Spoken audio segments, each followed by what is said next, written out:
আল্লাহর নবী বেলালকে মসজিদে নববীর মুয়াজ্জিন বানিয়ে দিলেন। কালো কুচকুচে একটা মানুষ, দেখতে অসুন্দর, দাঁতগুলো এলোমেলো, ঠোঁটগুলো ঝোলানো, দেখতে লম্বা ছিল বেলাল। বেলাল মসজিদে নববীর মুয়াজ্জিনের পদে নিযুক্ত হয়ে গেলেন। বেলাল মসজিদে নববীর মধ্যে আজান দেয়।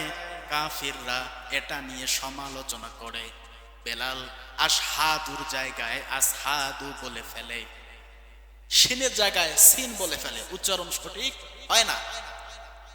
কাফিররা নিয়ে হাসাহাসি করে, ঠাট্টা বিদ্রুপ করে। মুহাম্মাদের অনুসারী এখনো আরবি উচ্চারণ করতে পারে না।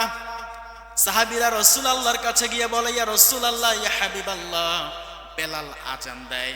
বেলালের আজান নিয়ে কাফির মুশরিকরা ঠাট্টা বিদ্রুপ করে।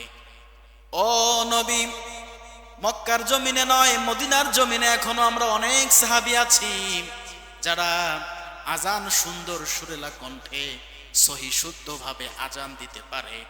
এমন একজন মুয়াজ্জিনকে আপনি নিয়োগ দিয়ে দেন। আল্লাহর নবী মুহাম্মদ রাসূলুল্লাহ সাহাবীদের মন রাখতে গিয়ে কাফিররা ঠাট্টা বিদ্রুপ করে। এইটা চিন্তা করে বেলালকে বলে, বেলাল, আগামীকাল থেকে মসজিদে আজান তোমাকে দিতে হবে না, নতুন মুয়াজ্জিন নিয়োগ দেওয়া হয়ে গেছে।